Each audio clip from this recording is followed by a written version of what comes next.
Drama की starting में हम यहाँ पर देखते हैं रानन को, जहाँ पर रानन एकदम बर्फ के सीजन में जमीन पर लेटी पड़ी थी बिकॉज असल में उसकी डेथ हो चुकी थी। लेकिन हम यहाँ पर रानन के सोल को देख पा रहे थे और रानन को बिलीव नहीं हो रहा था कि यहाँ पर जो पर्सन सबसे पहले उसे ढूंढता हुआ आया है वह उसका खुद का हस्बैंड फू है, जिससे यहाँ पर रानन ने कोई एक्सपेक्टेशंस रखी बिल्कुल नहीं थी बिकॉज यहाँ पर फू की और रानन की एक एग्रीमेंटल शादी हुई थी, यानी कि कॉन्ट्रैक्ट मैरिज। उतने में यहाँ पर वो फू को देखता है, जहाँ पर वो रानन के इस हालत को देखकर उसे बस बचाने की कोशिश कर रहा था। और तब यहाँ पर रानन को समझ आता है कि फू असल में यहाँ पर उससे कितना लव करता है और फू ने यहाँ पर उसके लिए ढेर सारे सैक्रिफाइसेस किए। ये चीज़ यहाँ पर इस वीडियो को देखकर और उस एग्रीमेंट को देखकर यहाँ पर समझ आ रही होती है। वही दूसरे यहाँ पर रानन के साथ साथ फू का भी आज आखिरी दिन था, जहाँ पर रानन ने ये एक्सपेक्ट बिल्कुल नहीं किया था बिकॉज वो चाहती थी कि भले वो इस दुनिया में क्यों ना हो, एटलीस्ट यहाँ पर फू आगे जाकर अपनी ज़िंदगी को कंटिन्यू करे, मूव ऑन होकर अपनी ह्यूमन लाइफ को एक नॉर्मल लाइफ की तरह जिए। लेकिन इतने में यहाँ पर सामने से बहुत ही तेज़ रोशनी आ जाती है और हम यहाँ पर सीधा स्कूल में पहुँच जाते हैं। एंड यहाँ पर क्लासमेट्स फू के बारे में बात कर रहे होते उसकी हियरिंग डिसेबिलिटी को लेकर, लेकिन साथ साथ यहाँ पर बहुत जनों का ये मानना था कि फू देखने में तो बहुत हैंडसम है तो उसकी हियरिंग डिसेबिलिटी से क्या ही फर्क पड़ता है, ऐसे भी उसे सुनाई तो सारी चीज़ें देती है। उतने में वहाँ पर फू आ जाता है, जहाँ पर रानन जैसे फू को देखती है वो बहुत ज़्यादा इमोशनल हो जाती है बिकॉज पास्ट लाइफ की बातें उसे सब कुछ याद आ रहा था। वो जैसे ही उसके पास जाती है उसका ब्रेन इतना स्ट्रेस्ड आउट हो जाता है कि वो वहीं पर बेहोश हो जाती है और उस समय यहाँ पर बस यही सोच रही थी कि आई विश ये सब कुछ कोई सपना ना हो। वो इतने में यहाँ से रानन को उठाता है और तुरंत यहाँ पर फार्मेसी की तरफ लेकर चला जाता है। सभी बच्चे उन दोनों को देखकर उन दोनों पर शक करने लग जाते हैं कि कहीं दोनों के बीच कुछ चल तो नहीं रहा है। वही दूसरा यहाँ पर हम फार्मेसी में देखते हैं रानन को, जो कि जैसे यहाँ पर होश में आते उसे समझ आता है कि उसका रीबर्थ हुआ है और ये सब कुछ कोई सपना बिल्कुल नहीं है। फिर हमें यहाँ पर वो अपने पास्ट लाइफ के बारे में बता रही होती है कि किस तरीके से यहाँ पर फू के टुवर्ड्स बहुत ही ज़्यादा रूड पर्सन थी, क्योंकि यहाँ पर फू के साथ रानन की शादी उसके पेरेंट्स ने फिक्स करवाई थी। वो इतनी ज़्यादा रूड थी कि वो तो यहाँ पर फू को मुँह पे बोल देती है कि अगर मेरे पेरेंट्स ने शादी करने के लिए मुझे फोर्स नहीं किया होता तो मैं तुमसे शादी कभी नहीं करती। वो कहता है कि सेम गोज विथ मी, जिसके बाद वो लोग यहाँ पर अपना एग्रीमेंट साइन करते हैं। रानन को सब कुछ याद होता है कि वो यहाँ पर रानन को कितना पसंद करता था, इतना जहाँ पर उसे अपने सारे असेट्स रानन के नाम पर करती है। और बस इतना ही नहीं, यहाँ पर रानन के पीठ पीछे उसने हर एक मोड पर, हर छोटी से छोटी चीज़ पर रानन की हमेशा से मदद की है। तो वो जान लेते कि इस बार वो अपनी पिछली वाली गलती बिल्कुल नहीं दोहराएगी। एंड वो यहाँ पर फू को बुलाने लग जाती है, जहाँ पर फू का ध्यान विंडो से बाहर होता है। लेकिन जैसे फू से कुछ रिस्पॉन्ड करे, अंकल आंटी यानी कि रानन के मॉम डैडी यहाँ पर रोते हुए आ जाते। रानन कहते कि आप फिक्र मत कीजिए, मैं यहाँ पर कम्प्लीटली फाइन हूँ। और अपने यहाँ पर मॉम डैड और भाई को देखकर वो बहुत इमोशनल हो जाती है। उसे प्रीवियस लाइफ की चीज़ें याद आ रही थी कि किस तरीके से यहाँ पर उसके मॉम डैड कितने स्ट्रगल्स किए हुए। एक बार तो यहाँ पर उन्हें किडनैप कर लिया गया था, वो भी किडनी डोनेशन की चीज़ की वजह से, जहाँ पर रानन को अपना किडनी डोनेट करने के लिए कहा गया था अपनी फैमिली के लिए। उस समय यहाँ पर रानन डोनेट करने वाली थी, लेकिन तब वहाँ पर उसी बीच में फू आ गया था, जिसने यहाँ पर रानन के लिए अपनी किडनी सेक्रीफाइस कर दी थी। और ये बात यहाँ पर रानन को उस वीडियो से पता चलती है, जो कि उसने प्रीवियस लाइफ में एज अ सोल देखा हुआ था। तो वो यहाँ पर बहुत इमोशनल थी कि इस बार मैं ऐसा कुछ भी नहीं होने दूंगी। और उस समय यहाँ पर उसका भाई जोहान था, वो कहने लग जाता कि लड़का कौन है, क्या ये तुम्हारा बॉयफ्रेंड है। और इतने में यहाँ पर तो रानन उसे मारने जा रही थी, लेकिन उस समय उसका पैर फिसल कर बेड से गिरने वाला था। और तो और यहाँ पर अपने फ्यूचर फादर इन लॉ और मदर इन लॉ के सामने उसका यहाँ पर एक रोमांटिक सीन क्रिएट हो जाता है। इस चक्कर में यहाँ पर रानन का बैंड भी नीचे गिरता है।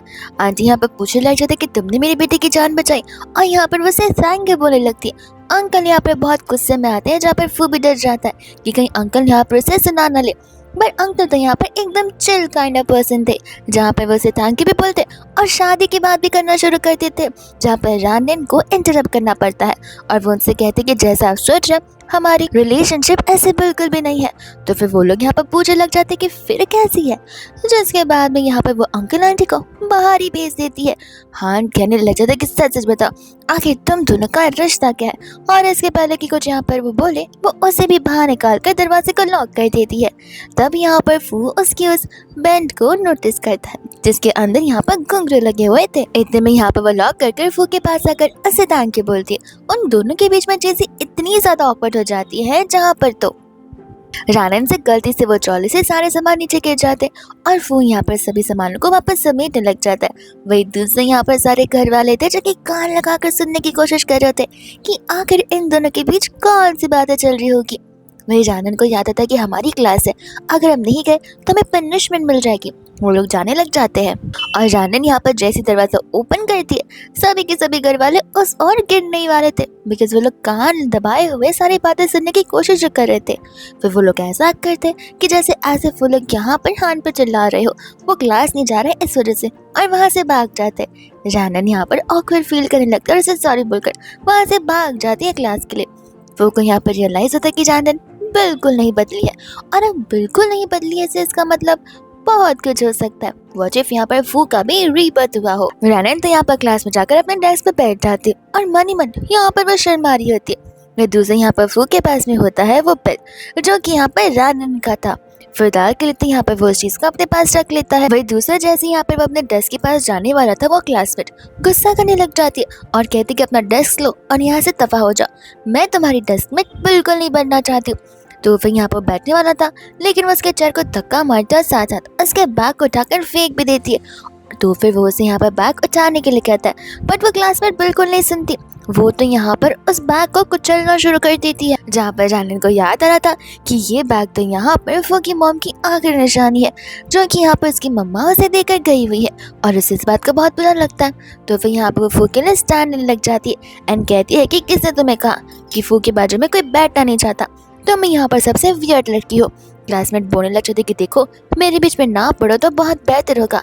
जिसके बाद भी यहाँ पर रानन उसका बैग लेती है, जिप ओपन करती है, अंदर बाहर सभी जगह उस बैग को पैर से कुचलना शुरू कर देती है। हम कहते कि अभी क्या अगर तुमने यहाँ पर उसके बैग को नहीं उठाया और नहीं साफ किया तो मैं कैच लेकर तुम्हारे पूरे बैग को काट कर रख दूंगी। जिसके बाद यहाँ पर शर्मिंदगी की वजह से उसे उस बैग को उठाकर रानन को वापस देना ही पड़ता है। और बस इतना ही नहीं, यहाँ पर तो वो उसे रोक कर माफी मांगने के लिए भी कहती है, तो फिर वो रेडी नहीं होती और रानन वापस यहाँ पर उसके बैग को कुचलना शुरू कर देती है। जिस वजह से उस क्लासमेट को इस बार यहाँ पर फू से माफी मांगनी पड़ती है और माफी मांगकर गुस्से में वहां से वो चली जाती है। रानन सभी के सामने अनाउंस कर देती कि सुन लो, कोई भी यहाँ पर फू को बुली नहीं करेगा। फू अब मेरी प्रोटेक्शन के अंदर है, तो किसी भी फू को बुली करना है सबसे पहले उसे यहाँ पर आकर मेरा सामना करना होगा। सभी क्लासमेट्स हाँ बोलते हैं और तालियां बजाना शुरू कर देते उसकी करेजनेस के लिए, उसकी बहादुरी के लिए। फू यहाँ पर उसे थैंक यू बोलकर डेस्क पर बैठ जाता है और रानन को अच्छा लगता है कि एटलीस्ट यहाँ पर वो उसकी मदद तो कर पा रही है। रानन अपने डेस्क पर जैसे इतने सारे बुक्स देखती है, वो देखकर यहाँ पर कह रही कि अगर मुझे किस चीज़ का रिग्रेट है रीबर्थ होने का तो इसी स्कूल का है। आगे जाकर रीबर्थ कर दिया होता स्कूल टाइम में क्यों मुझे वापस से सारी चीजें पढ़नी पड़ेगी। इतने में यहाँ पर फू आकर उसके बुक्स को लेकर अपने डेस्क के बाजू में रख देता है, जहाँ पर रानन अफू को अपना न्यू डेस्कमेट बनाती है और उसे यहाँ पर चॉकलेट्स देते हुए एक न्यू ग्रीटिंग भी करती है। इतने में वहाँ पर क्लास टीचर भी आ जाती है। वही दूसरे इतने में यहाँ पर प्रोफेसर आ जाती है जिसे यहाँ पर सभी स्टूडेंट्स ग्रीट करते हैं। प्रोफेसर यहाँ पर पढ़ाना शुरू कर देती है और इसी बीच में यहाँ पर फू वो बेल निकाल कर बड़ी हिम्मत करके यहाँ पर रानन को देने की कोशिश करता है। रानन यहाँ पर से टांग के बोलने लग जाती है उसका बेल यहाँ पर सेव करने के लिए। फू को बिलीव नहीं होता कि इस लाइफ में वो लोग यहाँ पर डेस्कमेट है और अब इस लाइफ वाले वर्ड से तो मेरा 100% लग जा रहा कि इसका भी रीबर्थ जरूर हुआ होगा। इतने में यहाँ पर प्रोफेसर सिखा रही थी, सभी क्लास अटेंशन दे रही थी सिवाय रानन के, बिकॉज रानन तो यहाँ पर झपकियाँ मारने में बिजी थी। प्रोफेसर की क्लास खत्म होते ही रानन की नींद खुल जाती है और प्रोफेसर उसे स्टाफ रूम में बुलाती है। रानन सोचने लग जाती कि न जाने अब मैंने यहाँ पर क्या कर दिया होगा, कहीं उन्होंने मुझे सोते हुए पकड़ तो नहीं लिया, और वो स्टाफ रूम क्यों चली जाती। रानन के वहां से जाने के बाद सीनियर्स होते जो कि यहाँ पर आ जाते और फू को चिल्लाते हुए बुलाने लग जाते। वही दूसरी यहाँ पर टीचर थी जो कि यहाँ पर रानन पर चिल्ला रही होती है वो स्कूल बैग वाली लड़की को लेकर कि आखिर तुमने यहाँ पर उसके बैग के साथ ऐसा क्यों किया। तब रानन क्लियरली यहाँ पर बड़े पोलाइटली टीचर को बताने लग जाती है कि किस तरीके से शुरुआत उस लड़की ने की थी वो सब कुछ यहाँ पर उसने फू के बाग के साथ किया था, जिसके बाद वो तो यहाँ पर उसे बस पनिश कर रही होती। टीचर यहाँ पर रानिन पर ही चिल्लाने लग जाती है, कहती कि तुम्हें पता है ना वो लड़की के डैड कितने पावरफुल है, और वो एक डेफ पर्सन जिसके पास कुछ भी नहीं है, तो तुम्हें उसे बचाने की जरूरत भी नहीं थी। ये सुनते यहाँ पर रानिन को गुस्सा आ जाता है, बिकॉज एक टीचर ऐसा बोल रही है, वो टीचर जो कि स्टूडेंट्स की रोल मॉडल हुआ करती है। तो वो टीचर को तो सुना देती है, कहती कि अब बेचारा यहाँ पर डेफ है, उसे सुनने में डिफिकल्टी होती है, तो उसमें उसकी क्या गलती है, और मुझे कभी नहीं पता था कि आप इस तरीके से यहाँ पर सभी स्टूडेंट्स के बीच में पार्शलिटी करती होंगी, सिर्फ उनके बैकग्राउंड को लेकर। अगर आपने यहाँ पर एक बार फिर से ऐसे कुछ करने की जिसे की, तो ध्यान रखना मैं जाकर यहाँ पर अपने घर पर कंप्लेन कर दूंगी और सभी को बता दूंगी कि किस तरीके से स्कूल में इस तरीके की पार्शलिटी की जाती है।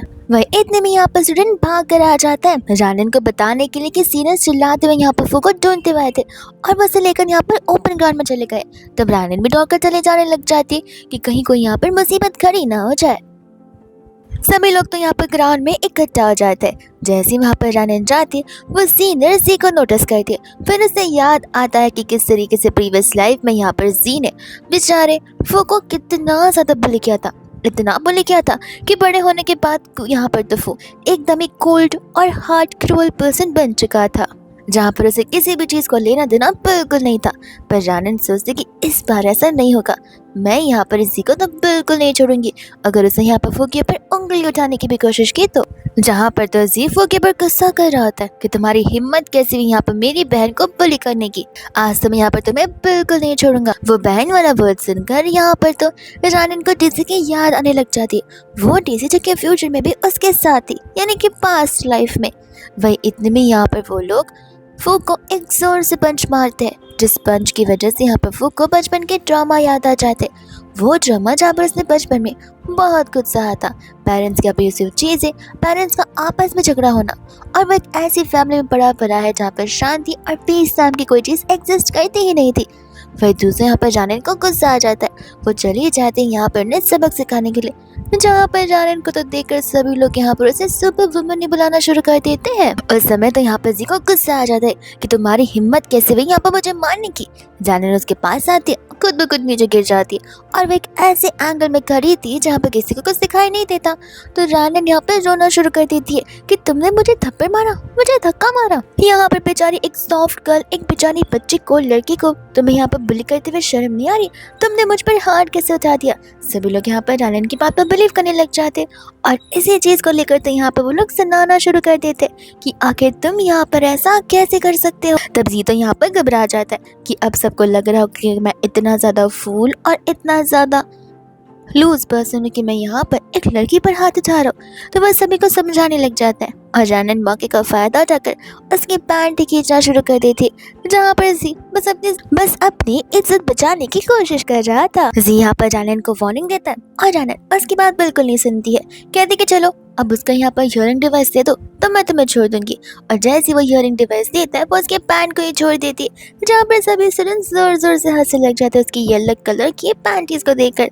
इतने में वहाँ पर स्टूडेंट आकर बताने लग जाते कि भागो, प्रोफेसर आ रहे, हम में से कोई भी पकड़ा गया तो वो हमें नहीं छोड़ेंगे। सभी के सभी वहाँ से भागना शुरू कर देते हैं, एंड रानिन यहाँ पर फू का हाथ पकड़कर भागने लग जाती है, जहाँ पर एक टाइम बाद खुद फू ही उसे रोक देता है, जिसके बाद भी यहाँ पे वो उसके हियरिंग डिवाइस को लगाने में उसकी मदद करती है, एंड कहती है कि मेक श्योर करना नेक्स्ट टाइम से ये चीज़ तुमसे ना गुम हो जाए। तब यहाँ पे वो उसे थैंक यू बोलने लग जाता है, और इतने में यहाँ पे वो उसके सर के ऊपर हाथ रखने वाला था एक प्यारे जेस्चर की तरह, पर रानिन कहते कि नहीं मुझे गर्मी नहीं लग रही। एंड यहाँ पर वो उसके कानों को नोटिस करते, उसके कान एक्चुअल में यहाँ पर रेड हो रहे थे शर्माने की वजह से। पर रानिन को लग रहा था कि माफ़ करना, भागते भागते तुम्हें बहुत गर्मी लग रही होगी ना, इसलिए तुम्हारे ईयर्स यहाँ पर रेड हो गए हैं। इतने में यहाँ पर उसे कहते कि चलो अब मैं यहाँ पर तुम्हें अपना फॉर्मल इंट्रोडक्शन देती हूँ, जहाँ पर अब से तुम मेरे यहाँ पर चेले बनकर रहोगे। और तभी यहाँ हैंड शेक करते टाइम फू को एक चीज़ रियलाइज होती है कि रानिन को याद ही नहीं है कि बचपन में हम यहाँ पर ऑलरेडी मिल चुके हैं। जिसके बाद यहाँ पर उससे बेल सुनाई देती है स्कूल की, तो वो लोग निकल पड़ते और भागने लगते हैं अपने दूसरे लेक्चर के लिए। यहाँ पर तो वो अपने घर पर चला जाता है, और घर पर जाने पर यहाँ कर उसकी नैन्सी जो सिस्टर है वो उससे पैसे मांगने लग जाती है। वो उसे पूछता भी है तो वो उसे बता दे कि मेरे फ्रेंड्स और हम सब डिनर के लिए जा रहे हैं, उसके लिए पैसे निकालो। वो उसे जब पैसे देने लग जाता है तब यहाँ पर थोड़े कम पैसे देता है बिकॉज उसके खुद के पास इतने सारे पैसे नहीं होते और उसके सारे एक्सपेंसेस, इनफैक्ट नैन्सी के भी और उसके दूसरे भाई के भी वही सारे एक्सपेंसेस देख रहा होता है। तब यहाँ पर नैन्सी उसे कहने लग जाता है कितने कंजूस क्या बन जाओ, ऐसे भी यहाँ पर जब मैं जॉब करने लग जाऊंगी तब तुम्हें वापस कर दूंगी। वो उसे कहने लग जाता कि बस करो, तुम ये बात मुझे यहाँ पर बहुत सालों से बोलती आ रही हो, वो प्रोमिस ना करो जो प्रोमिस तुम यहाँ पर निभा सकती ही नहीं हो। नैन्सी को यहाँ पर गुस्सा आ जाता है। वो कहती कि प्यार से बात करो लेकिन फिर भी यहाँ पर तुम्हें चैन नहीं है और बोलो मत, तुम्हारी वजह से हमें सारे दिन देखने पड़ रहे। ऐसा बोलकर गुस्से में वो वहाँ से चली जाती है।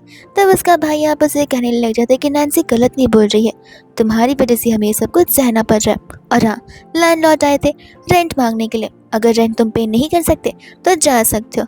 वो उसे कहने लग जाता है कि नेक्स्ट टाइम मैं रेंट पे कर दूंगा और अपने कमरे में चला जाता है जहाँ पर तो उस बेचारे से चला भी नहीं जा रहा था उन हर्टफुल सेंटेंसेस को सुनते हुए, जो सेंटेंसेस उसे बहुत हार्म कर रहे होते, ट्रॉमेटाइज कर रहे होते हैं। तब यहाँ पर उसे बचपन की याद आ रही होती है जहाँ पर उसके डैड की डेथ तो हो ही चुकी थी और साथ साथ मॉम की भी। सभी घर वाले तो यहाँ पर सारा का सारा ब्लेम फू पर ही डाल रहे होते कि वो यहाँ पर उनके लिए एक बैड लक बनकर है। फू की वजह से यहाँ पर इस फैमिली की एंडिंग हो ही जाएगी एक ना एक दिन, जिस वजह से आज तक उसके भाई और बहन उसे अभी तक ब्लेम करते आ रहे उस चीज़ के लिए जिस चीज़ की यहाँ पर उस बेचारे छोटे से बच्चे की आज तक कभी कोई गलती थी ही नहीं। इतने में यहाँ पर वो उस अम्ब्रेला के पास जाता है जो अम्ब्रेला उसे हमेशा यहाँ पर कंफर्ट देता है और उस अम्ब्रेला के हैंडल में भी यहाँ पर एक बेल लगा हुआ था। तो व्हाट इफ यहाँ पर ये अम्ब्रेला उसे उस छोटी वाली रानी ने नहीं दिया हो।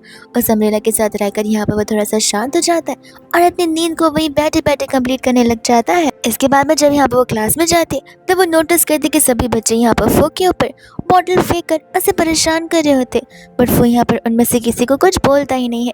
तब वहाँ पर वो क्लासमेट उसे बता रहा था कि सारे बॉटल शायद से फू ने ही जमा किए कुछ पैसे अर्न करने के लिए और वो लोग उस चीज़ को उसी के अगेंस्ट यूज़ कर रहे हैं। तब रानन चली जाते हैं यहाँ पर उन बली मेट से कहने लग जाती कि देखो अभी के भी सभी बॉटल्स को इकट्ठा करो और यहाँ पर फू से की गई गलती के लिए माफ़ी मांगो। वो लोग यहाँ पर हंसने लग जाते हैं, कहते कि माफ़ी और हम, और ऐसी भी कोई गलती नहीं है, हम जानबूझकर कर रहे, बिकॉज क्या है ना वो को सताने में यहाँ पर मज़ा बहुत ज़्यादा है। रानन कहते कि लगता तुम्हें यहाँ पर मेरी पावर्स का अंदाज़ा नहीं है, माफ़ी मांगता यहाँ पर सबक सिखाओ। वो कहने लग जाते कि हम क्यों तुम्हें सुने तुम्हारी बातें, तुम होती कौन हो हमें यहाँ पर ऑर्डर देने वाली।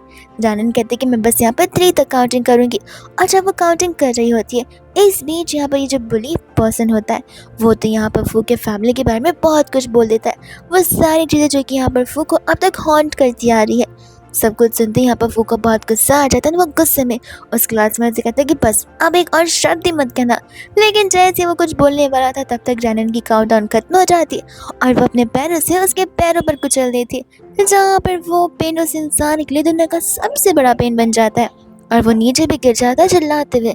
रानन कहते कि मैंने कहा था तुमसे मेरे पेशेंस को यहाँ पर टेस्ट मत करो, जिसके बाद यहाँ पर उन लोगों को फू से माफ़ी मांगना पड़ता है। रानन कहते कि खा कर नहीं आए हो क्या, अभी तो यहाँ पर बड़ा चिल्ला चिल्ला कर बात कर रहे थे, कहाँ चली गई तुम्हारी मर्दान की वाली आवाज़। जब वो चिल्ला कर यहाँ पर जोर से फुसे सॉरी कहता है और वो कहते कि ढांचे आज के नेक्स्ट लेक्चर में मुझे दिखना भी मत, और वो लोग वहाँ से भाग जाते। वो यहाँ पर रानन को थैंक यू बोल रहा होता है और रानन उसकी आंखों को नोटिस करती है जहाँ वो समझ जाती है कि ये इंसान तो सोया बिल्कुल भी नहीं है, ये एंटायर नाइट अब था चीज़ें कलेक्ट करने में। जिसके बाद में इतने में यहाँ पर उसका भाई आ जाता है और वो रानन से कहता है कि मैं अभी आया और वो बाहर क्या चला जाता है। तब रानन यहाँ पर उस क्लासमेट को बुलाते हैं, पूछने लग जाते कि मुझे समझ नहीं आ रहा अभी अभी यहाँ पर जो बुली पर्सन है वो की मम्मा के बारे में कहा है, क्या वो सच है। तो वो क्लासमेट यहाँ पर उसे एंटायर स्टोरी बताने लग जाते कि देखो मुझे बस यहाँ पर इतना पता है कि यहाँ पर फू के डैड की जो डेथ है वो बहुत पहले हो चुकी थी, जिसके बाद में यहाँ पर उसकी मॉम हमेशा से एक रिच इंसान के साथ रहती आई थी।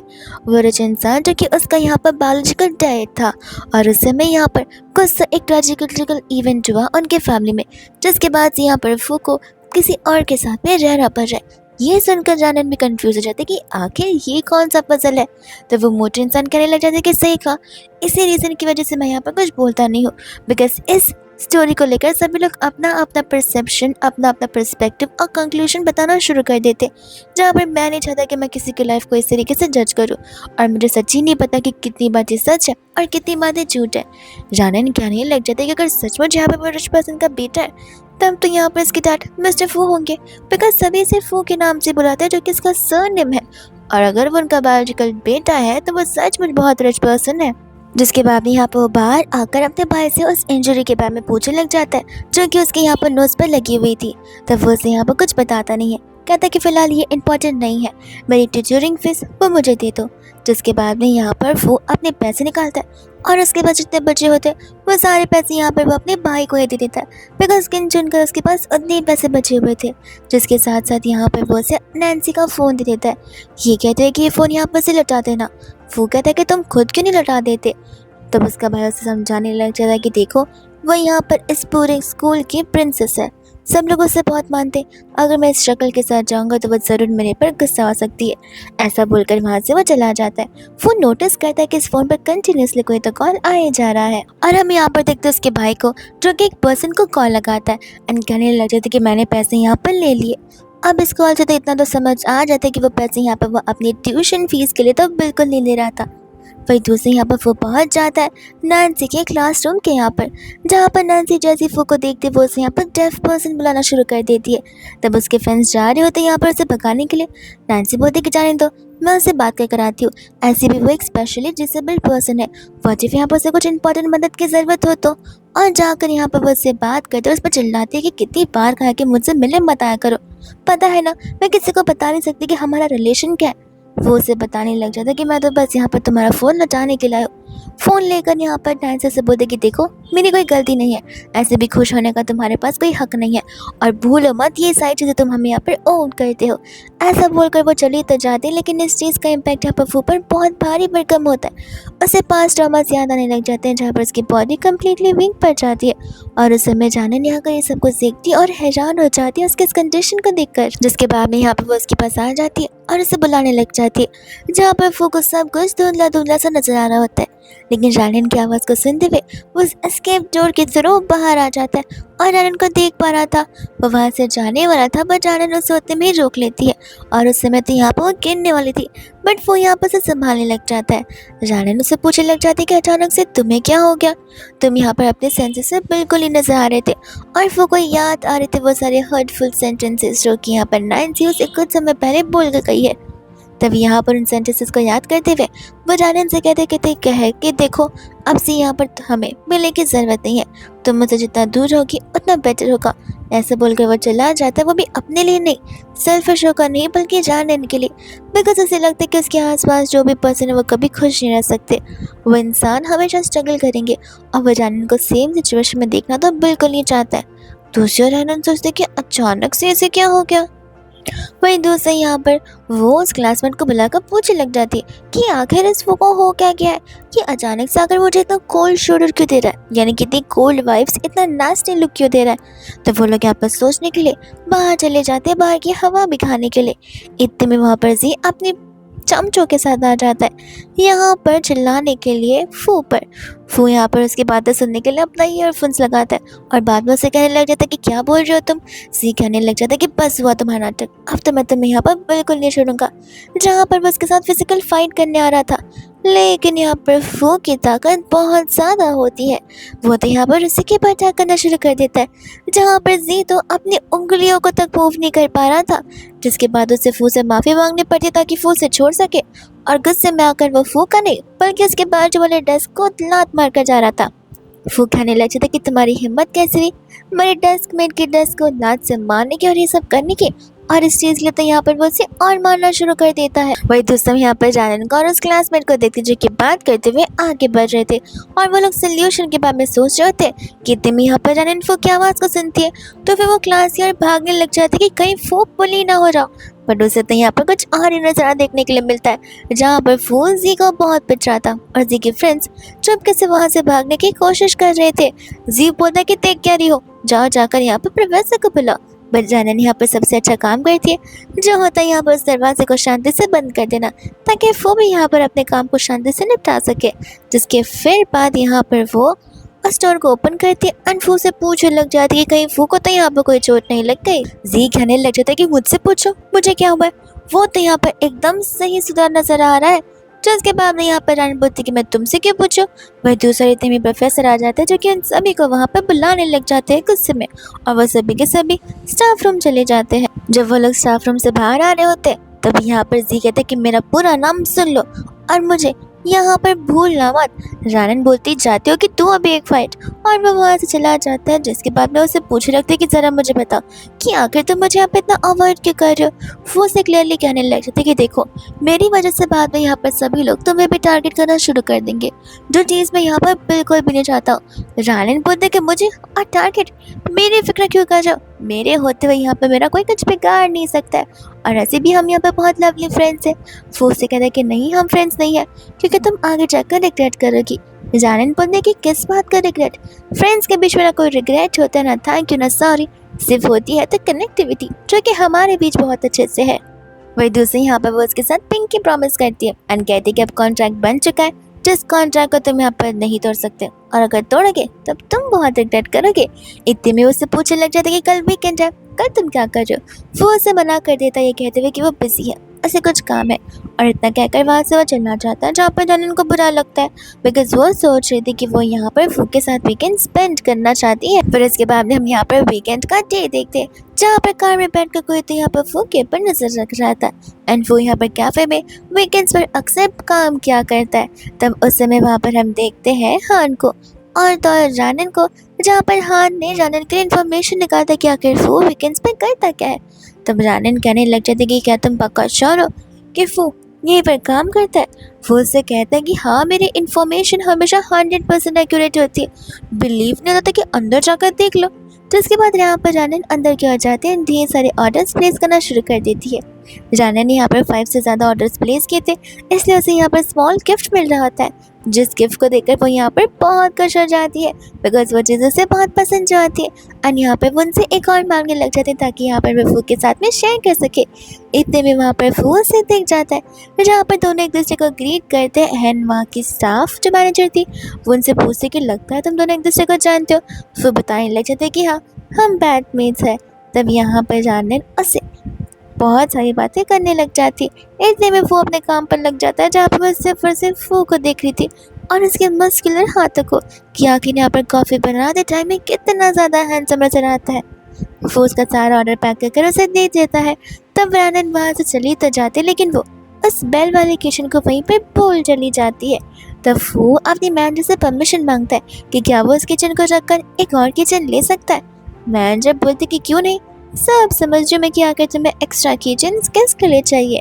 एंड हम यहाँ पर बाहर की और उस कार में बैठे आदमी को देखते हैं, जो आदमी यहाँ पर अपने असिस्टेंट से कह रहा होता है इस कैफे में काम करने वाले उन सभी लोगों का एक छोटा से छोटा इन्फॉर्मेशन, बैकग्राउंड हिस्ट्री और सारी डेटास मुझे मेरे टेबल पर आज शाम तक मिल जाने चाहिए। वही दोस्त हम यहाँ पर देखते जहाँ पर जानन मिस्टर फूसियन की कार को समझ जाती है।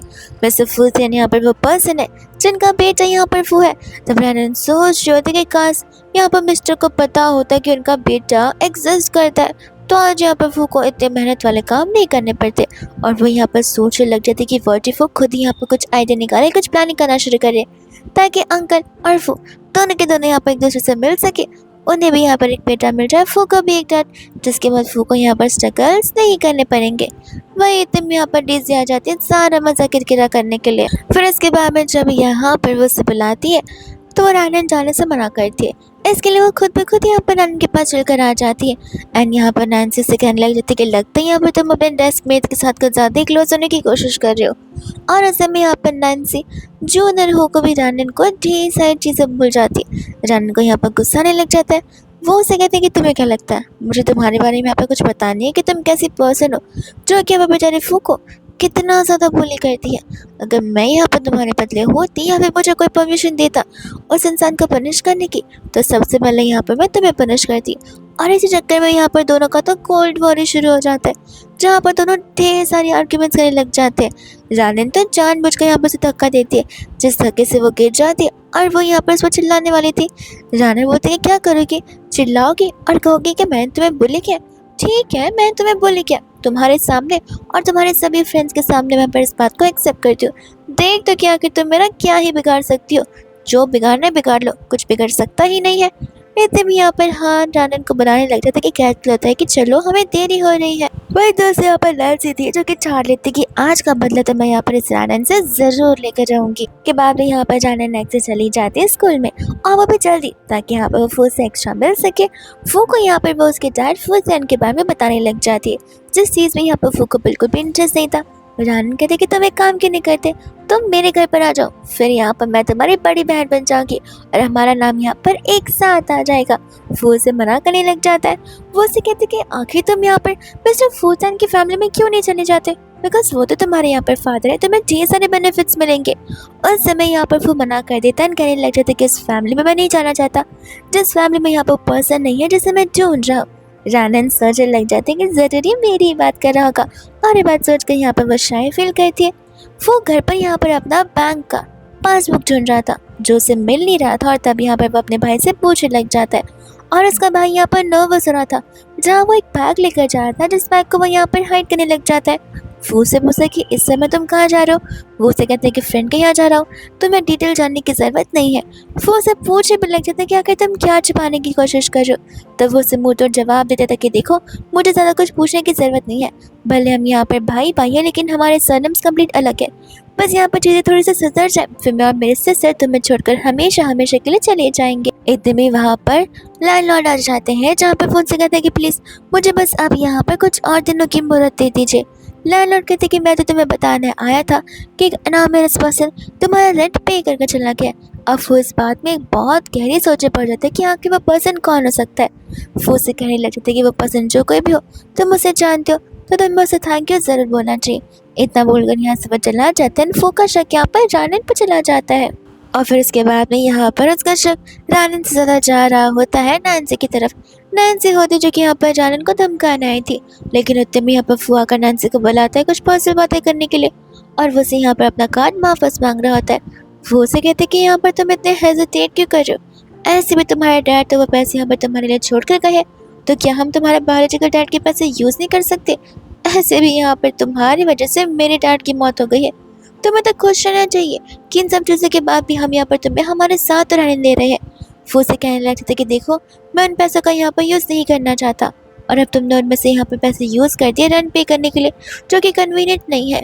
नैन्सी बोलती कि मुझे मत सिखाओ कि कौन सी चीज़ कन्वीनियंट है और कौन सी चीज़ नहीं, मुझे बहुत चीज़ें ढंग से पता है कि कैसी चीज़ें कैसे चली जाती है। ऐसा बोलकर वहाँ से वो चली जाती। वही दोस्तों जब यहाँ पर जानन क्लास में बैठी हुई थी, तब यहाँ पर वो फू की और नैन्सी के रिलेशनशिप को लेकर ओवर थिंक कर रही थी, बिकॉज यहाँ पर उसे पता नहीं था कि नैन्सी असल में यहाँ पर उसकी स्टेप सिस्टर है। तो वो ओवर थिंकिंग करना शुरू कर दी थी, बिकॉज प्रीवियस लाइफ में उसे बहुत अच्छे से याद है कि किस तरीके से वेडिंग वाले दिन यहाँ पर नैन्सी को उसने देखा था कि किस तरीके से कितना क्लोजली यहाँ पर वो फू को हक कर रही होती है। तब उसका डाउट यहाँ पर धीरे धीरे बढ़ जाता है कि व्हाट इफ यहाँ पर फैमिली प्रेशर में आकर सचमुच उसने शादी की हो, और यहाँ पर मुझसे पहले ये नैन्सी उसकी गर्लफ्रेंड रही हो। इतने में उसकी पेंसिल गिर जाती है। वो मदद करने वाला था, पर जानन तब यहाँ पर इंडिपेंडेंट बन गई होती है, जहाँ पर इतनी सी भी मदद वो फू से लेना नहीं चाहती थी। तब वो सोचती कि नहीं, मुझे क्लियरली यहाँ पर फू से पूछ लेना चाहिए कि आखिर नैन्सी उससे क्या लगती है। पर वो जब पूछने वाली थी उतने भी वहाँ पर नैन्सी आ जाती, जिसके बाद यहाँ पर वो आकर उसे लंच के लिए पूछ रही होती है। जैसे यहाँ पर फू जानन को कुछ बोलने वाला था, जानन उससे बोलने का मौका देती नहीं है। वो तो यहाँ पर बहुत गुस्से में आ जाती है एंड कहते कि मैं तो चली, मुझे बहुत काम है। जिसके बाद लंच के बाद यहाँ पर वो ओवर थिंकिंग करना शुरू कर देती कि अब वो क्या करेगी। वो के सामने उसने यहाँ पर कितना किडिश बिहेवियर किया, और वो अगर उसे देखेगा तब तो उसे बहुत एम्बैरेसिंग फील होगी एंड यहाँ पर वो सिक लीव लेने का सोच लेती है। इतने में यहाँ पर फू आकर उसे नोट्स देता है। जानन पूछते कि ये सब तुमने कब लिखा। वो उसे कहते हैं कि ये सब कुछ छोड़ो, तुम्हारा बिहेवियर यहाँ पर बहुत ज़्यादा पतला पतला सा नजर आ रहा है। जानन बोलने लग जाते कि सच बताओ आखिर तुम्हारे और उस नैन्सी के बीच का क्या रिलेशन है। तो वो उसे कहते कि देखो जैसा तुम सोच रहे हो वैसा बिल्कुल नहीं है। जानन बोलते कि झूठ मत बोलो, नैन्सी ने खुद आकर मुझसे पर्सनली बताया कि तुम दोनों एक दूसरे को बहुत पहले से जानते हो। तो वो उसे कहने लग जाता कि नहीं, हमारा वो कनेक्शन नहीं है जैसा कि तुम सोच रही हो। तो वो उसे कहते कि अच्छा, तो क्या तुम यहाँ पर नैन्सी को लाइक नहीं करते। वो मना कर देता है। तब वो उसे पूछे कि चलो बताओ तुम किसे पसंद करते हो। और उस समय जैसे ही वो कुछ बोलने वाला था, नैन्सी वापस से आ टपकती है। फिर इसके बाद में यहाँ पर वो लोग बाहर जाकर बात करने लग जाते हैं। रानन को यहाँ पर गुस्सा आता है कि अगर वो यहाँ पर से पसंद नहीं करता तो क्या मेरे सवालों का जवाब देना उसकी फर्स्ट प्रायोरिटी नहीं होनी चाहिए। उस समय यहाँ पर जो नैन्सी थी वो तो यहाँ पर उसे ट्रिगर करना शुरू कर देती है। वो फू को तो यहाँ पर ऐसे ट्रीट करती है कि एज इफ यहाँ पर फू ही उसके मॉम डैड का मर्डरर हो, और फू को यहाँ पर जीने का, हंसने का, खाने का, पीने का कोई भी हक नहीं है। फू उसे कहने लग जाता है कि तुम्हें नहीं लगता तुम मेरी पर्सनल लाइफ में इंटरफेयर कर रही हो। ऐसे भी तुम्हें यहाँ पर चाहिए था कि हम हमारे रिलेशनशिप को डिस्क्लोज ना करें, जो कि मैं नहीं कर जाऊँ तो तुम्हें शांति से रहना चाहिए। वो उसे कहने लग जाते कि बेहतर होगा अगर तुम बताओ नहीं कि हम दोनों भाई बहन हैं, बिकॉज कितना बुरा लगेगा मुझे, और जानते हुए कि मैं इतनी पुअर फैमिली से बिलोंग करती हूँ। खैर मुझे फ़र्क नहीं पड़ता कि आखिर यहाँ पर क्या चला, लेकिन उस लड़की से दूर जाओ। वो इतने में यहाँ पर से कुछ बोलने वाला था जहाँ से वो चली जाती है और रानन वहाँ पर आ जाती है। वो को कुछ अनईजी सा फील हो रहा होता है। बस जानन को यहाँ पर उसके भाई का कॉल आता है जहाँ पर वो उसे प्रिंसिपल के स्टाफ रूम में बुला रहा था। जानन मना करते हैं, कहते कि पेरेंट्स को बुला लो। वो कहते कि प्लीज़ आ जाओ, अगर मामा डैडा आए तो फिर हम दोनों को डांट पड़ेगी। रानन यहाँ पर फू से माफ़ी मांगती है। वो कहता है कोई बात नहीं, तुम अपना काम निपटा लो, हम यहाँ पर आराम से बात कर सकते हैं। रानन यहाँ पर अपने भाई के साथ साथ एक और स्टूडेंट को देखते हैं, जिसे देखकर वो सोचने लग जाती है कि आखिर ये मुझे यहाँ पर देखा देखा से क्यों लग रहा है। और वो स्टूडेंट कोई और नहीं बल्कि यहाँ पर फू का भाई होता है। वो भी यहाँ पर स्टाफ रूम में दौड़ा चला आ जाता है। तब जाकर रानन को पता चलता है कि वो तो फू का ब्रदर है। जिसके बाद वो लोग जाने लग जाते हैं एंड रानन और वो यही सोच रहे थे कि आखिर ये दोनों ने किस रीज़न की वजह से लड़ाई की होगी। तब वहाँ पर हान और फूका भाई आ जाता है और रानन यहाँ पर उनसे पूछने लग जाती है।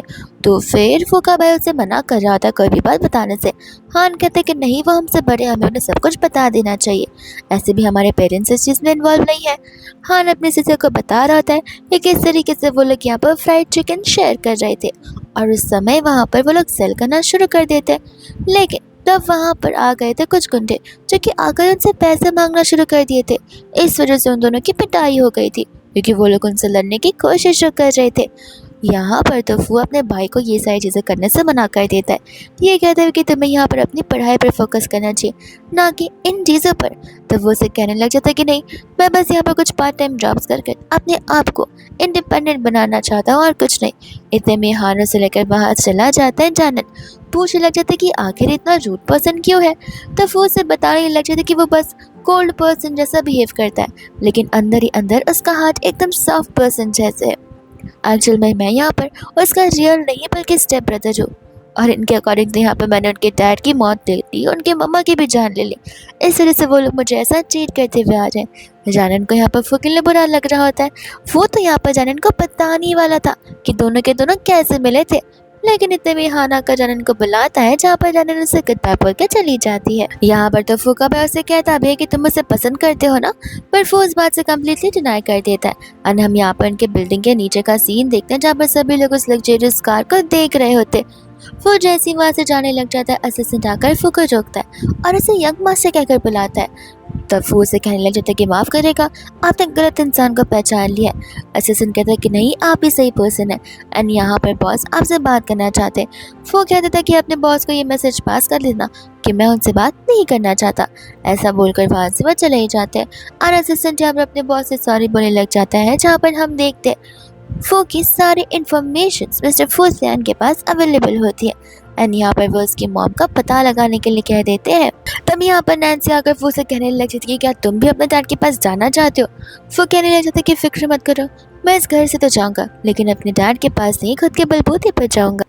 फिर इसके बाद हम यहाँ पर देखते हैं जानन को, जो कि यहाँ पर घर जाने के बाद अपने पास्ट वाले ईयर्स के एलिमेंट्री स्कूल के फोटो बुक को ढूंढ रही होती है।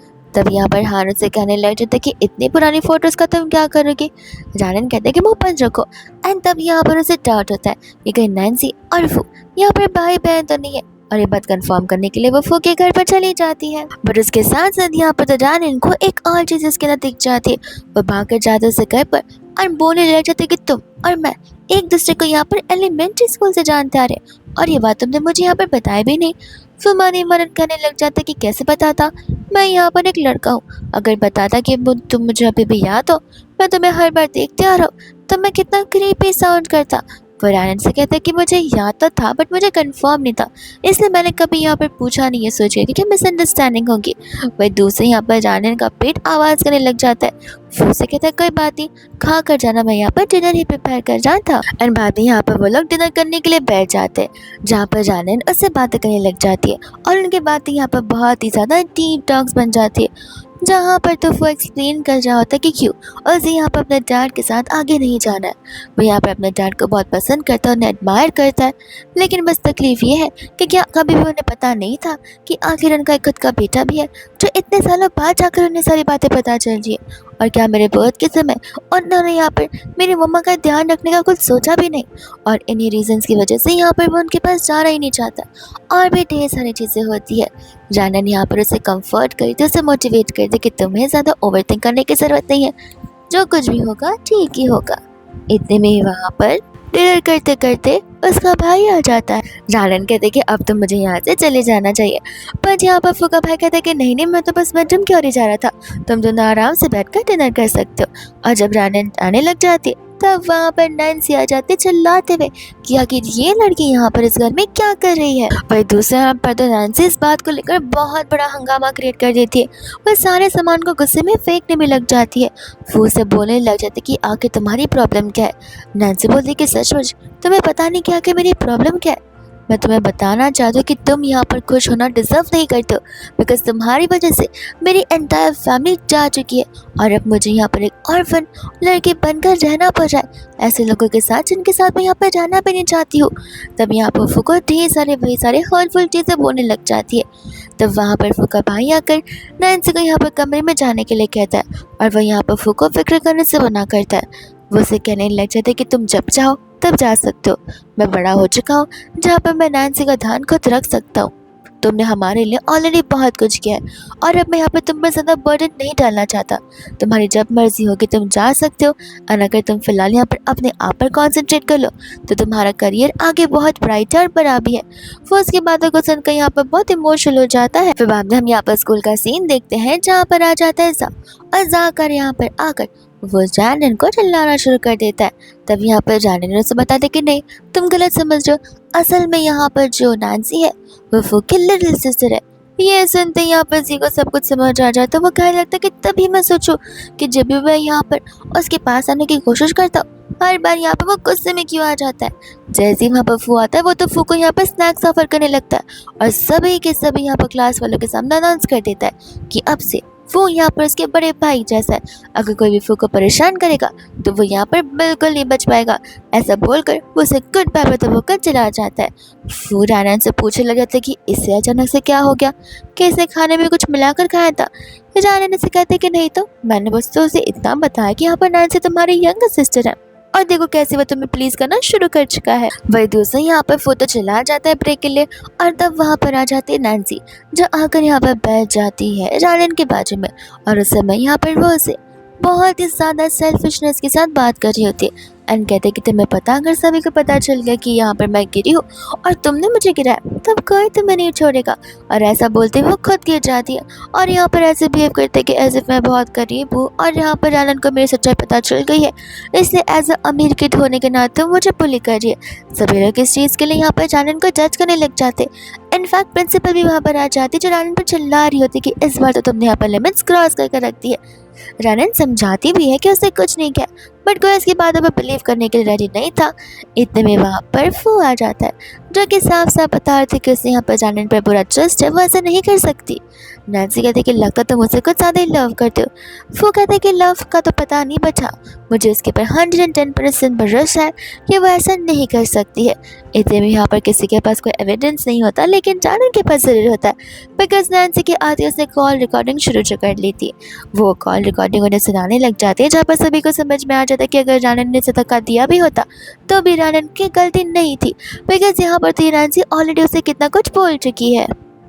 पर उसके बाद में जब वो लोग यहाँ पर हाथ पकड़कर एक साथ स्कूल के बाहर जा रहे थे उस समय वहाँ पर वापस से असिस्टेंट आ जाता है, जो कि यहाँ पर फू से बात करना चाहता था, और इस बार यहाँ पर वो आए थे वो भी उसकी मॉम की तरफ से। तब यहाँ पर क्यूरियस था अपनी मॉम से मिलने के लिए, जिसके बाद में यहाँ पर वो रैनन से कहता है कि कोई बात नहीं मैं उनसे मिलकर घर चला जाऊँगा। अब वो गुड बाय बोलकर जाने लग जाता है, बट फिर भी रैनन उसका पीछा ज़रूर करती है। वो जाकर यहाँ पर उनका वेट कर रहा था कि इतने में वहाँ पर आंटी आ जाती है और वो उन्हें देखकर बता सकता है कि वो उसकी रियल मम्मा है ही नहीं, बस उन दोनों की शक्ल यहाँ पर थोड़ी बहुत मिलती जुलती है। आंटी कहने लग जाती कि क्यों चौंक गए, लगती हूँ ना मैं यहाँ पर तुम्हारे मॉम की जैसी। और दोरस आंटी ने तो यहाँ पर फूको एंटायर डे वेट करवा दिया था अपनी ये फेक शक्ल दिखाने के लिए। इतने में यहाँ पर उसे पता चलता है कि वो आंटी का एक बायोलॉजिकल बेटा है जिसका नाम यहाँ पर वैन है और असल में यहाँ पर वैन को किडनी ट्रांसप्लांट की सख्त जरूरत है। तब यहाँ पर वो समझ जाता है कि आखिर यहाँ पर चीज़ें क्या चल रही है। इतने में यहाँ पर फू के रियल डैड वहाँ पर आ जाते जो कि फू से बस प्यार से बात करना चाहते थे, लेकिन आंटी की वजह से यहाँ पर अंकल उसे फिलहाल के लिए घर की ओर भेज देते और आंटी को यहाँ पर समझा रहे होते कि उसे ऐसा नहीं करना चाहिए। आंटी गुस्से में आकर यहाँ पर अपना वाइन का ग्लास फेंक देती है एंड कहती कि तुम्हें यहाँ पर अभी भी उस इंसान के लिए परवाह है और मेरे बच्चे के लिए नहीं, जिसके लिए यहाँ पर मुझे किडनी ट्रांसप्लांट की ज़रूरत है और ये बेचारा पूरा ज़िंदगी अपनी व्हीलचेयर पर नहीं बैठ सकता। उस चक्कर में दोनों का झगड़ा होने लग जाता है जहाँ पर वैन वहाँ से जाता है और जाकर यहाँ पर फिर वह फू को बुली करने लग जाता है, उसकी मॉम को लेकर उसे प्रवोक कर रहा होता है, उसे ट्रिगर कर रहा होता है। गुस्से में आकर फू भी उसका गला दबाने लग जाता है और सभी घर लोग उन्हें सेव करने आते हैं जहाँ पर वो चला जाता है। और उसे आज यहाँ पर बहुत ज़्यादा हर्ट फील हो रहा था कि सब कुछ होते होने के बाद भी यहाँ पर उसके पास उसके हाथों में कुछ भी नहीं बचा है। एंड यहाँ पर इतने में आ जाती है जाने उसके लिए अम्ब्रेला लेकर, वही अम्ब्रेला लेकर जो कि यहाँ पर बचपन में उसने फू ने दिया हुआ था और फू ने भी अम्ब्रेला यहाँ पर जानन को उसी दिन रिटर्न कर दिया था जैसे यहाँ पर वो उसके घर पर आई हुई थी। तब यहाँ पर वो आंसू से लेकर चली तो जाती है बट वो खुद भी भीग जाती है। तो उसके बाद यहाँ पर फूको से अपने खुद के शर्ट देने पड़ते जो कि जानन के लिए तो यहाँ पर इनफ होता है। और दूसरा बार भी यहाँ पे वो तो उसकी हेयर भी ट्राई करता है, दोनों के दोनों तो ऐसा कपल एक दूसरे के साथ रह रहे होते। इतने में यहाँ पर जानन फू से प्रॉमिस करने के लिए कहती है कि वो किसी भी चीज़ से गुजरा होगा तो वो सारी चीज़ें यहाँ पर जानन को जरूर बताएगा। वो उस चीज़ को लेकर यहाँ पर जानन से प्रॉमिस करने लग जाता है और उससे कहता है कि मैं यहाँ पर सो जाऊँगा, तुम जाकर यहाँ पर मेरे बेडरूम में सो जाना। जानन पहले तो सब मना कर दे तो वो उसे कहता है कोई बात नहीं, इट मीन्स हम दोनों को बेड शेयर करना होगा। और सिंते यहाँ पर बेडरूम में भाग कर चली जाती है और अपने आप को यहाँ पर काम डाउन करने की कोशिश करती है कि नहीं नहीं तुम कुछ ज़्यादा ही सोच रही हो, यहाँ पर तो सिर्फ सोने का मतलब सोना ही होता और कुछ भी नहीं। इतने में उसे यहाँ पर साइड टेबल पर एक फोटो फ्रेम नजर आती है, जिस फोटो फ्रेम को देखकर यहाँ पर वह समझ जाती है कि जरूर यहाँ पर फू की मम्मी होगी। वही दूसरा जब वो लोग वहाँ से जाने लग जाते हैं उस समय यहाँ पर अंकल वापस से फू से मिलने के लिए आ जाते हैं। आने समय यहाँ पर वो जानन को कुछ समय के लिए दूर ही जाने के लिए कहता है। जब यहाँ पर फू उससे बात कर रहा होता है तब उसके डैड यहाँ पर चाहते थे कि फू यहाँ पर घर पर वापस आ जाए, जिस चीज़ के लिए यहाँ पर फू अपने डैड को अच्छे से पोलाइटली समझाता भी है कि वो यहाँ पर खुद ही ठीक है, वो एक इंडिपेंडेंट पर्सन है जहाँ पर वो उसे किसी के घर की किसी की हेल्प की और स्पेशली किसी की चैरिटी की कोई ज़रूरत बिल्कुल भी नहीं है। अंकल कहने लग जाते कि तुम मेरी बात समझ नहीं रहे हो, मेरा बेटा है जिसे यहाँ पर किडनी ट्रांसप्लांट की सख्त ज़रूरत है। वो यहाँ पर हंसने लग जाता है, कहता है कि इसका मतलब ये है कि आप मुझे घर पर वापस बुलाना चाहते हैं बिकॉज यहाँ पर मैं आपका बेटा हूँ इसलिए नहीं, बल्कि इसलिए बिकॉज आपके बेटे को यहाँ पर किडनी ट्रांसप्लांट की ज़रूरत है, जिस चीज़ के लिए आप मेरा बहुत अच्छे से यूज़ कर सकते हैं। अंकल कहने लग जाते कि ऐसा मत कहो, मैं इसके बदले यहाँ पर तुम्हें तुम्हारा ईयर्स अच्छे से ठीक करके दे दूँगा जहाँ पर तुम प्रॉपरली उस ईयर से सुन पाओगे, पर तुम यहाँ पर एक हाफली डिसेबल पर्सन नहीं कहलाओगे। फिर यहाँ पर कहने लग जाता है कि ज़रूरत नहीं है, मैं ऐसे ही ठीक हूँ। और उतने में यहाँ पर जानन आती है जिससे पता चलता है कि आखिर वो क्या बातें कर रहे थे और उस समय यहाँ पर वो अंकल पर बहुत चिल्लाती है।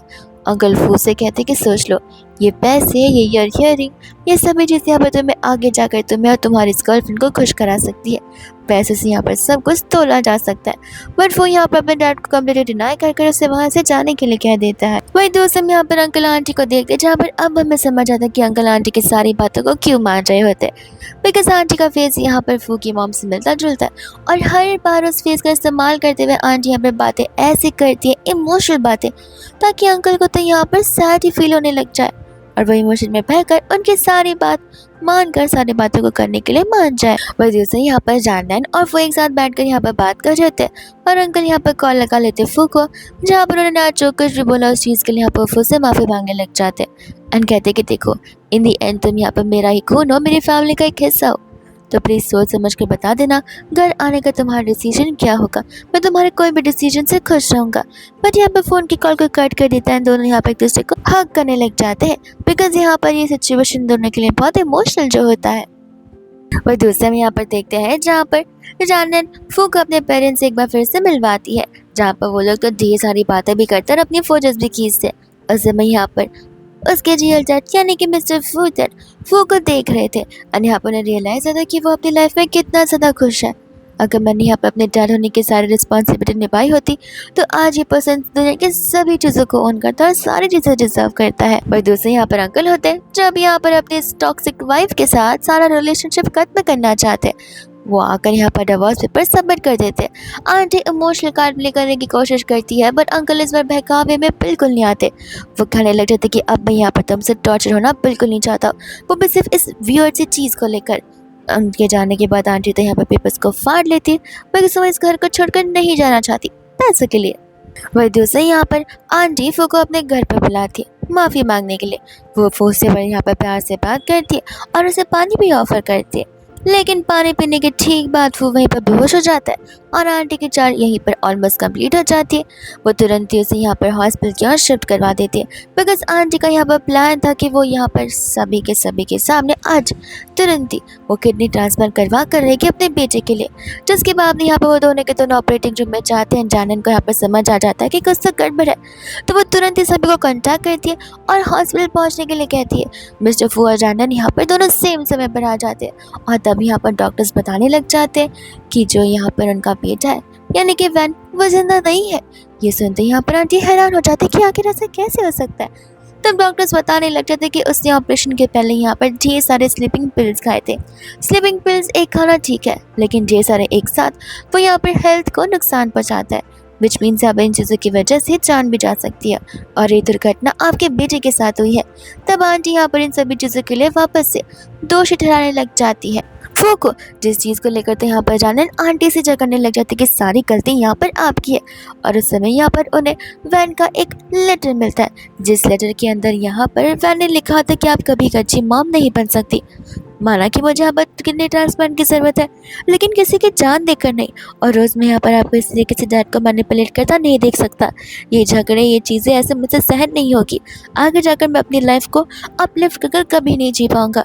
दुनिया भर मुझे यहाँ पर ज़िंदगी भर के लिए अपनी आंखें झुकाकर सभी से मिलनी पड़ेगी, इसलिए मैं यहाँ पर इस लाइफ को चाहता ही नहीं हूँ। आंटी को रियलाइज़ होता है कि उन्होंने कितनी बड़ी गलती कर दी है एंड यहाँ पर वो सब कुछ गिव अप करने के लिए रेडी हो चुकी थी बस अपने बेटे को वापस पाने के लिए, बट ऑलरेडी यहाँ पर बहुत देरी हो चुकी थी। इतने में वहाँ से अंकल फू को वो लेटर देने लग जाते जो लेटर यहाँ पर उसकी ओरिजिनल मम्मा उसके लिए छोड़ के गई थी। उस लड़के को पढ़कर यहाँ पर फू बहुत इमोशनल हो जाता है। अंकल कहते कि मैं मानता हूँ तुम मुझे कभी भी एज ए डैड एक्सेप्ट नहीं कर सकते हो, लेकिन मैं तुम्हें बताना चाहता हूँ कि आज से लेके आने वाले दिन तक कभी भी तुम्हें मेरी ज़रूरत पड़ेगी तो मेरे यहाँ पर घर के दरवाजे हमेशा तुम्हारे लिए खुले और अपॉर्चुनिटीज़ भी।